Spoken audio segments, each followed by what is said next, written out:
Yeah, totally. I think there's definitely because maybe of Wardell and what he's shown to be able to do with TSM being one of the crowning, I suppose, the most successful teams in North America. I think it's really polarized that viewpoint of the Jett meta and what you're supposed to do with Jett. But just as you say, like this game is about tactics, it's about team play, and there's loads of different ways to have a huge impact without even taking shots with an operator. Just your presence in certain positions and rotating around. There's just lots of opportunities you can give your team, and we are seeing Shanks, towing that line really effectively as you're describing, and moving into bind where the win rate is really good for them against TSM. This definitely, as you said earlier, is going to make TSM fans sweat, and I'm loving that we're going to see Dig moving off of the momentum from the win of the last map into the attacking side of bind here, and already leaning towards B early on in this buy time. We'll have to see exactly how the round will play out though, as we do have Subroza looking for that early short B info, so we might get an early engagement here with Subroza. Yeah, it's looking like it will definitely happen here. He's going to curveball this corner, and if he goes in for the engagement just to get information, finds one player, so saw Psalm.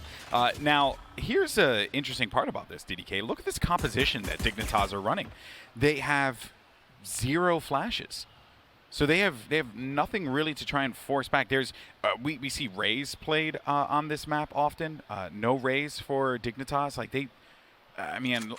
this composition is quite interesting here. Versus the other side, you have Paranoia and you also have Curveball for TSM. They're also going to get the information with the Sova. Like there's just, I don't know. I'm not too wild about Dignitas' comp here. Yeah, there's like a really heavy reliance on the drone for clearance of positions, especially because another way that you could do that, as you said, is with flashes, or typically people love to run arrays on this map. With the boom bot, also helps to clear some of these close and trickier positions like U-Haul, and people. If you don't have the breach, it feels like you do kind of need a boom bot or a drone. And I feel like, so, going to your point, there's a lot of pressure on Psalm's drone to do a huge amount.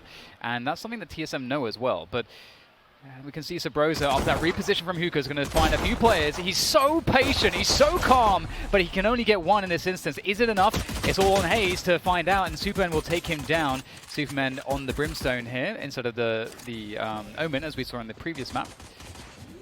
Now, Superman on Brim is exciting because he's a very, very good Brimstone. That's actually the agent that when we first got a glimpse of him when Homeless played on Ascent. But let me just go ahead and scratch that for a moment there because Dignitas just got wiped away. I mean, yeah, it's nice to go ahead and talk good things about Dig, but when Wardell comes swinging around the corner and he just whacks them completely, TSM retake that one with authority. Yeah, that's very just pissed around stuff, isn't it? You get the ability to not have to be encumbered too much by smokes and walls and all the rest of it, as there isn't that much utility going into a pistol, and you can kind of swing out there. And Wardell makes that look really good, especially with the Sheriff, and I'm loving the Sheriff on the pistol round.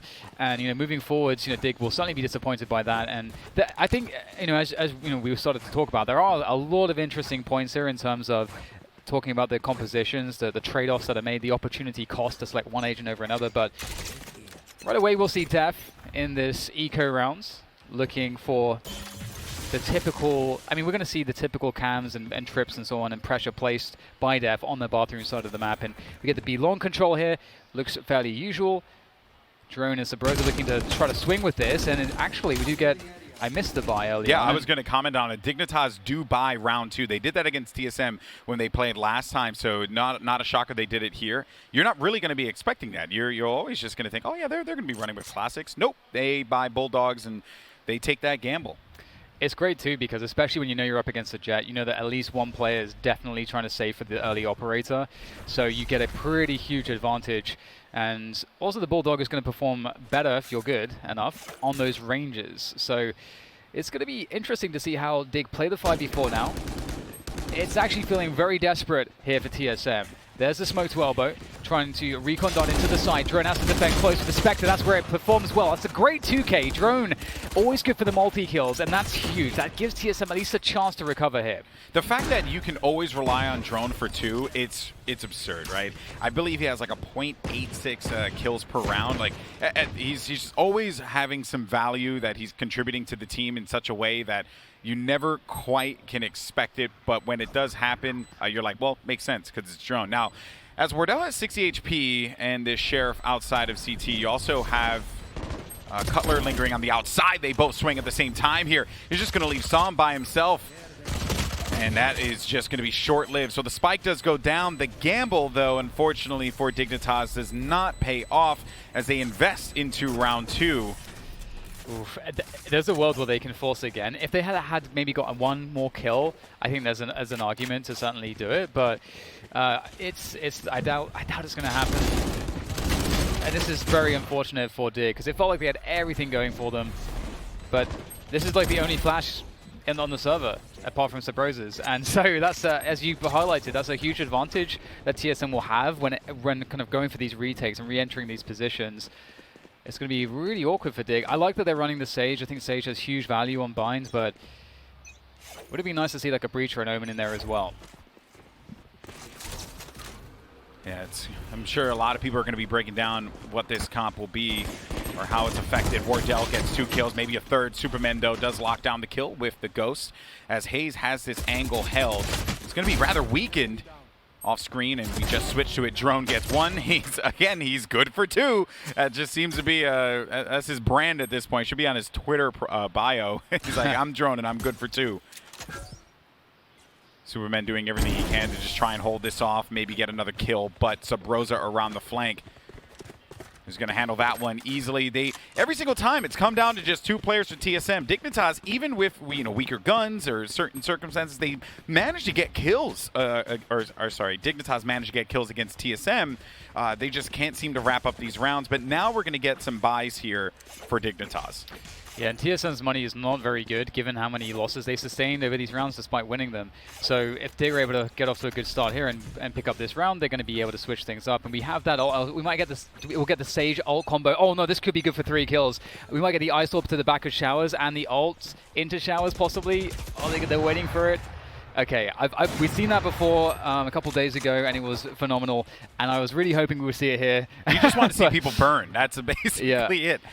I respect that, though, and the reason why I love that is because as a guy who plays Brimstone a lot, I love that combination. It's a very typical combo, but when it happens, it's so effective. Now, though, as Dignitas, with their better judgment, they decide to just wrap around A, come over to B. Shanks is going to finally come online here with a kill against Subroza, leaving Cutler and Wardell inside of the B site here to try and deal with whatever aggression would be coming out of Dignitas. Potentially, Wardell does get the mark against Shanks. He has been winning that battle fairly consistently. And this is a moment now where you would expect it to reset. As far as TSM are concerned, there's been pressure sort of on both sides of the map, and it's kind of hard to know exactly what Shanks was up to there. Is he just taking ground after the kill and just trying to make a play by himself, or is a team there? It's really hard to know, and we'll get a drone down short A, so that's info for TSM. They're trying to work out what's happening. And with 2 players in bathrooms and droning out of bathrooms, now it's super confusing for TSM. The bomb is, of course, the spike is towards the B site, can go through the telly if things go well towards A. Things are not going well towards A, so that's going to mean that POISED will have to just commit onto this B site by himself, and it's not looking too good for POISED. The rotation from Sam is coming, but it's far away, and there's no way to get the spike down here, so it's just going to be a save. It was a good effort. I liked what they were trying to do there, but they needed to get an entry, sell it. They need to sell something towards A. Had dephh gotten that kill on Cutler, the entire round looks different, right? They get onto the site, they wall off, they start to have a little bit of protection there, maybe win the round outright, but TSM will manage to get a 4th round in a row here. They do salvage the op out of that, so they don't have to spend a lot of cash in order for them to be able to have a weapon that they can really use to a great effect here. We were talking about the money before. TSM breathing a sigh of relief now as their economy is certainly regulated. Meanwhile, Dignitas, this is a big round for them. They need to win this. Yeah, and it's really unfortunate for Dig too that they did use the orbital strike and it didn't really work out for them. And we'll see the Ice Orb going deep here, and this is a great Ice Orb. This is one of the reasons why Sage is so good on this map, because this prevents any kind of a peak, which means now players can be really close, or maybe they're not. So it forces Subroza. He's going to pop the runner back. He's going to go straight in with the double curveball, trying to find a headshot. Subroza is really, truly nuts. Finds that kill onto Superman. Wardell with the follow-up on the POISED. They wanted to try to punish Subroza on the run it back as he pops the collar, but it looks like it will just really be decimation as far as Dig's lineup is concerned. And now it's just individual plays coming through from dephh, and it's not going to work out for him either. So, this is rough. That's real rough. Yeah, this is really, really rough. I did like the idea to stop the aggression from long, but the issue is that Wardell was there to complement the run it back Phoenix. So POISED was not expecting that at all. They only thought that they were going to invest just purely that one run it back Phoenix, who if he dies, it's not a big deal. Subroza goes back and is going to be in a safe area, but instead Wardell takes that shot, has tailwind, can get out when he needs to. That round that was very expensive for Dignitas and costly for them throughout the course of this, and it really boils back down to that second round bye, right? They've never really had an opportunity to get that economy right, and since then they've kind of just been getting snowballed here 5 rounds in a row. Yeah, it is starting to get a little bit out of hand, and we'll have to see if they can find a way to mix things up to find some success. Default thing isn't working for them right now. It's a nice opening kill from Subroza. Ever the menace is Subroza in that B-long position. His flash play is just fantastic, and I feel like, you know, having Subroza on one end and Drone on the other, it's definitely a deadly force, and I think it speaks to a lot of the firepower from the rifles that we see out of TSM so consistently. I'm always looking back at those players and being impressed. And Dig here, it's all on Shanks really. In terms of the firepower, he's got the ultimate here with the knives. It could have a jump and a float maybe to catch Subroza, but oh, there it is, and Shanks will nail him with that one. So 50 seconds to go, and there is a chance here for Dig now. There's some time, but Wardell with the angle on top of the truck here in U-Haul will end that. Goodbye, Shanks. Good try. Maybe Wardell's going to look for another one. You'll get it with the Sheriff instead. 6 rounds straight for TSM. They're going to let him know. All these old tricks, you know, the attempts to pull a rabbit out of your hat has not worked out. What has worked is just pure aggression from TSM here on Bind. It's been kind of beautiful to see them break down Dignitas like this after what happened on Haven. Yeah, this is the start they needed, that is for sure. And it's a 6-0 now for TSM. Dig still with time and money to turn things around. We see a full buy from them. Shanks on the operator again, as is Wardell, as we would expect. And in terms of the ultimates for Dig, they've got the res for Sage and the neural theft for Cypher, but that's about it. I love those arrows. It's so annoying. It usually gets one pulse off. But look how close Supamen was to the smoke. Able to punish hazed as he walks through. And you know oftentimes that arrow can be followed up by a play like that. And we get the trades coming through. This is perfect for Dig right now. 3 versus 3. They can reset it if they want. But they know that there's nobody else on the site. That's beautiful. A beautiful read of the A side play from Dig. And they're going to go for the spike plant immediately off the back of those 2 kills. Yeah, but they got to watch out for the flank from Subroza here, and that's exactly what Psalm is going to be doing, patrolling the backfield. Meanwhile, Shanks, he's going to have to do some damage up ahead and pay attention to this. So this is Psalm's job. Right now, Shanks, he has to worry about Heaven. Psalm needs to worry about Rosa here, and that is just Rosa every single time, nailing those shots. Now the pressure is going to be popping up from behind here as Wardell inside of sight will get popped by Superman. Subroza looking to give himself an angle to try and get back inside. He'll get healing as it goes, but it won't matter because POISED headshot on Subroza. They hold this one down, and despite that flank coming in and looking pretty good, they managed to hold off all the players coming from the defender side. So Dignitas, they can breathe a sigh of relief right now. Yeah, and it's one of the questions is, you know, when you see a big drought like this of rounds for Dig, struggling to find success, the question is after they do get some success is that success replicable? And if we look at where it came from, you know, Dig, they got the challenge from TSM. It's actually TSM trying to take the initiation towards that showers position with the recon, with the smokes and so on, and really forcing the issue, and they didn't win that battle. And that's how Dig got the round. So there's still no answers necessarily, but Dig will start off with that early bathrooms pressure. They want to, if given the opportunity, they want to start the round the same way as previously, and they're going to get that early bathrooms control. So the question is now, do they want to pressure the other side of the map, or are they just going to change the pace and just go for it off of the back of this initial control? They have ults to deal with that too, right? They can actually put an orbital strike down on lamps to force players out of that, give them an opportunity to try and take site control. They also have Hunter's Fury too. I would expect to see maybe some ults taking place, little drone wars as well, brought to you by your host Chris Jericho. That's a reference for a TV show that maybe not a lot of people saw. BattleBots, I think it was. Anyway, now though, we have a waiting game here. Is the 2 drones, rival drones on each side, trying to get some information. Wardell with a great spot here. And then hazed pushed up ahead. So Shanks is going to make him pay for that, and Wardell drops down so Superman can profit off of that. And here comes the Hunter's Fury, clearing out anything that will be taking place over on lamps, so no one will be in that area. They can push that completely. dephh is going to be on the other side. This is looking good for Dignitas as they try and just climb their way back into this game. Such an interesting look as well, you know, not having a raise on bind is you know, not having any of those bombs. It's looking really difficult here right now for TSM. Drone, though, as you said, always good for two. My name's Drone, and it seems like it will just be 2 this time as well. Shanks takes him down, and it's not that much that Color's left here with as he approaches from heaven, but there's really the ability for every angle to be covered at this point. All the info is there for Dig. They've got the cam in bathrooms, they've got the trip up on the short position, on the flank position, so there's really no way for Color to get onto the spike and deny the exits as well. So this is really interesting as well, because Alex, we didn't see the orbital strike expended.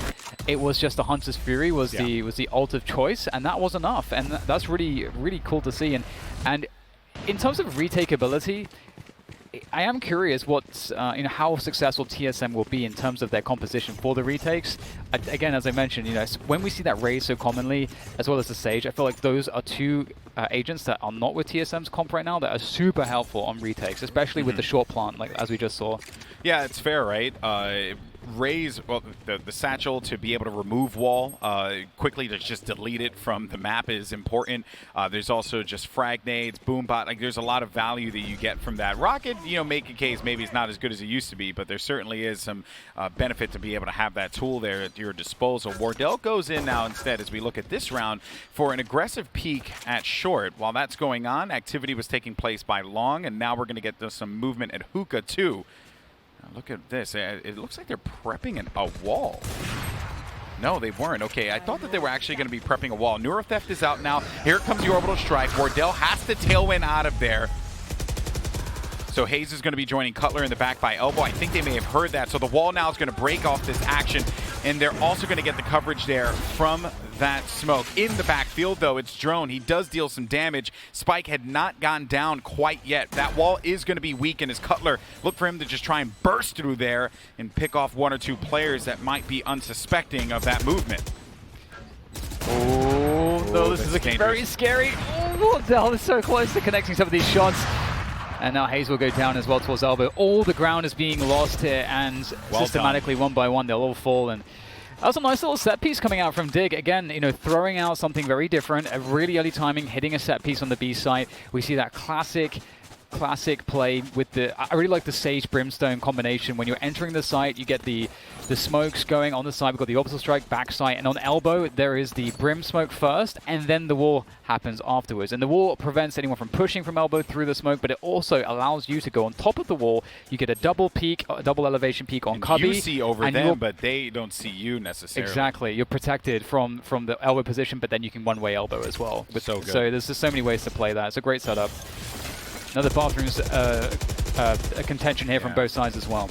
I know that I was a little critical at the beginning of them not having any flashes. I am liking what I'm seeing so far, although I do think they have a lot of work to do. They also are going to be reliant on ults. Like, now that they don't have Hunter's Fury and Orbital Strike, like, what do they do here to try and take control of site? TSM is playing forward positions. They're getting aggressive.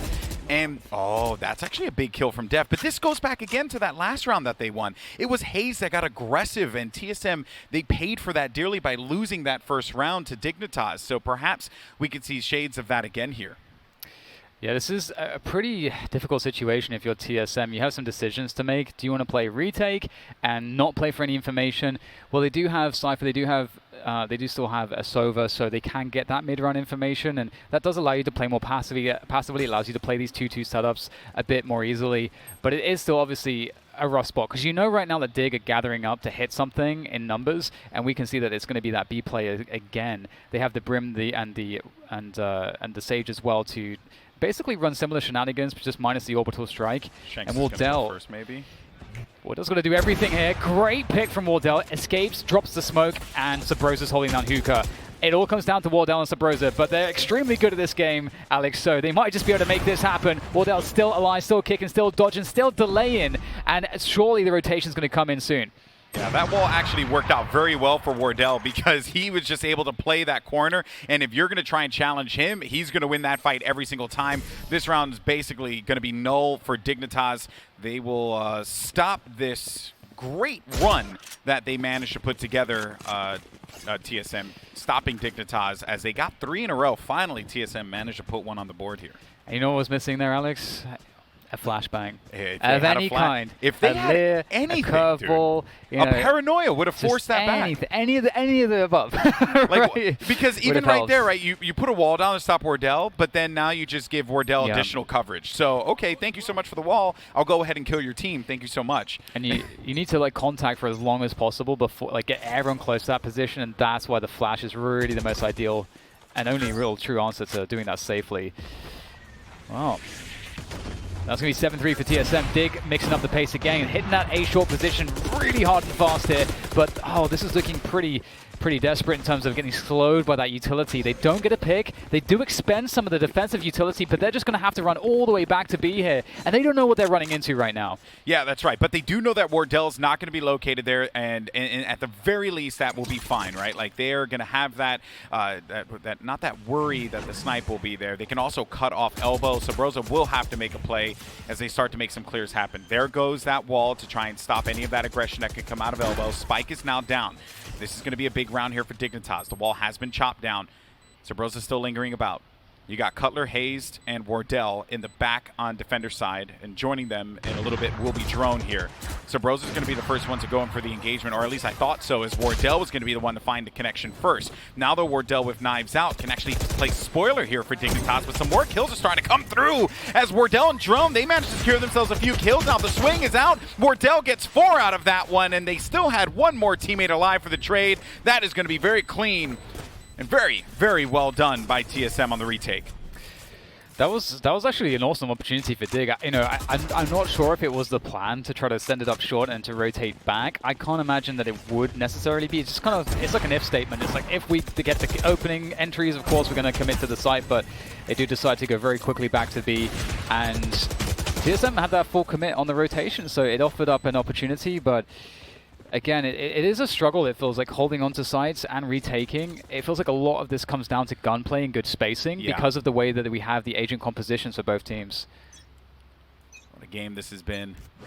You don't know what your team, or your opponents are going to be picking, but you always know that Wardell will have that op in his hand. He starts his round off against Sam, so as he dies there, that puts him within, I think, like 1 of his Hunter's Fury, and POISED is at 1 for the res. Now we'll actually get the res here. Subroza's going to push this one aggressively, get control of that. Spike is down.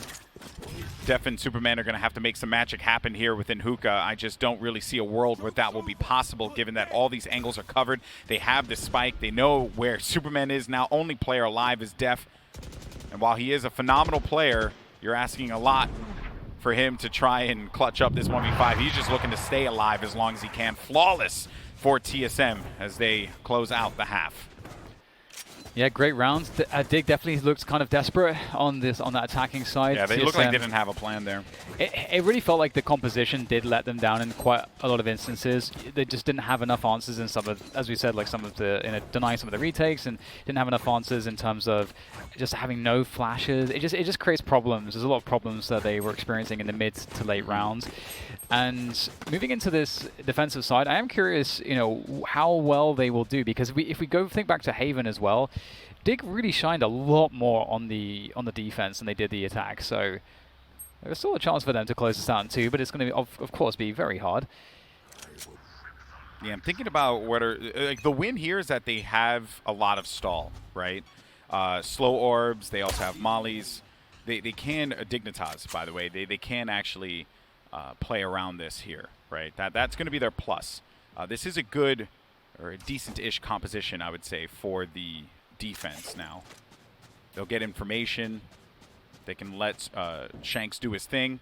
And Shanks playing his aggressive position here on long is quite nice. He's just trying to tag and see if he can get some more information, but he has cleared this, so you know that they're not necessarily going to be playing this angle. Going for this flank too, I would imagine that TSM would be aware of this.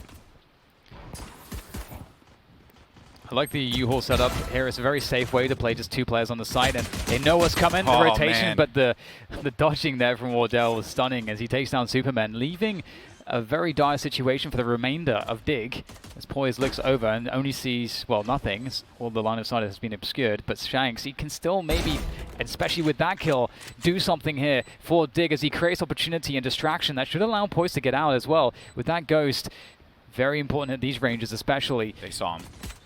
So real chance here, Alex. Yeah, they saw him actually drop down. The paranoia is going to be pretty big for them. Slow orb on the opposite side too. Oh, and they're not going to expect him to be pushing to slow orb here. You would not actually think that because he was so deep inside. Now he's going to wrap around, get this first kill. It's going to be a 1v2 though. Quite the effort that he's going to have to make here, Shanks, the new pickup for Dignitas, as he runs right into Wardell. This is actually going to be pretty winnable here. Tries to tag it, but he's anticipating the push from the showers. The thing is, though, Drone is going to be right behind him, and he's going to bail out of this one. There's no way that he wins out on this battle, and Drone will actually take the death. Both players would take the death because you'd rather get the ult point there instead. Yeah, good effort from Shanks. Almost made it happen. But it is 10-3 in favor of TSM. They're doing a great job here on a map which statistically, as we highlighted, doesn't look too good for them. But so far, it's looking like Dig is having some problems. And given how few rounds they have, they need to immediately get the ball rolling here on this defensive side. I'm not sure how that's going to look just yet. You'd want to see them taking the initiative, but we'll have to see what TSM are doing at the beginning too. TSM play extremely passive, then Dig, they can't just run into that. So smoke there, pick up of the orb. Supamen really wants to build that orbital strike. You can't blame him. It's so good. And he doesn't have a lot of time to do it as well. That's the other reason why he's going for that. Kills that he gets would be great, but the rounds are just going to continue to tick on if they go in the favor of TSM. And then before you know it, it's game over. Som does try to push out and will be punished for that one by Cutler. Noted here, they don't buy this round like they did before. They don't take that risk that they had in the beginning of the game. I think they felt a little bit more comfortable being able to do that. Subroza, though, oh dear, he's at 7 HP. And then Drone just hits him with a little tag team action there from the right side. That's unfortunate. TSM now 11-3. This continues to look very, very good for TSM. Yeah, it really does. I like Dig's play there. They go for the aggression, 4 players towards A, and they see that they see a Cypher, and so that in such a passive position, it's like, well, okay, everyone else is clearly going towards the other side, as Cypher is so often the lurk. But moving into the gun round, this is it. This has to work. And as far as Dig are concerned, they're actually in advantage on the firepower because they're up against so many Spectres, and they're going for a huge swing out here towards short B control. Love this. Wardell, trying to punish him badly. He doesn't have the operator just yet. Working with the Phantom. In fact, he is the best gun on the team. Everyone else has Spectres. And now the question is, what do Dig want to follow this up with? Because TSM are responding. They know there are so many players towards that position. They're just taking bathrooms for free. They're going to walk or try to walk into this A site. Shanks on the operator could cause some damage, though. Shanks is going to have to be the answer. Gets 1 kill on Cutler. Going to cut them off here, but one player did manage to make it through, and he was not aware of that. Subroza will just charge right into Shanks and manage to land that shot. Wardell with the only rifle on this team, and now Subroza's going to trade this one out. This is dire here for Dignitas. They need to win this round, but they don't have the numbers to do it. They also don't have anything to work for them on the entry here. Subroza, he's going to use that run it back. They have to charge this. And they have to kill him instantly here. But Subroza's going to get 1. He gets 2. Oh, no, and they knew they needed to push that, but Subroza manages to do this. While this is going on, though, dephh, he gets onto the spike. Oh my god, no, he can't do it. It's match point for TSM, but dephh was so close, just hoping that distraction was simply going to be enough. Oh boy, match point TSM. That was so close. That was just a cluster of disaster. If we didn't have the hot hands, I think he gets that. That's actually true. So insane. Oh wow. This was a great initial setup. Shanks, this shot, and it's because of the aim punch. Subroza dinks him, and so I actually imagine without the aim punch, I think Shanks hits that shot and too. He gets hot hands because he kills these 2 players here. Oh my god. And then he roasts dephh. Oh my god. Insane. But into the next round, this could be it. This could be the death knell if signing off for Dig if they aren't able to find a way to win this round. They don't really have that much equipment to work with. They do have the Jett ult though. So Shanks really again the focal point of this round. And Dig, he's going to get flashed immediately. They don't realize that he is here. At the right click though, if he's able to reset afterwards, oh no, Subroza annihilates him, and with that, maybe they have annihilated the best chance for them to come back in this round. Supamen still something to say about it with that Bulldog from heaven, but TSM right now, they have so much position. Oh my god, back-to-back rounds, run it back. That is so impressive, man. But the spike is going to go down. TSM, they have the advantage. It's only going to be Som, the last player left alive. He's looking all over the place. Chicken with his head cut off. And that is going to be Dignitas taking the game here. And what a match this has been so far for TSM versus Dig. We're going to be going to a game 3. Absolutely, Cutler, he's just relieved at this point.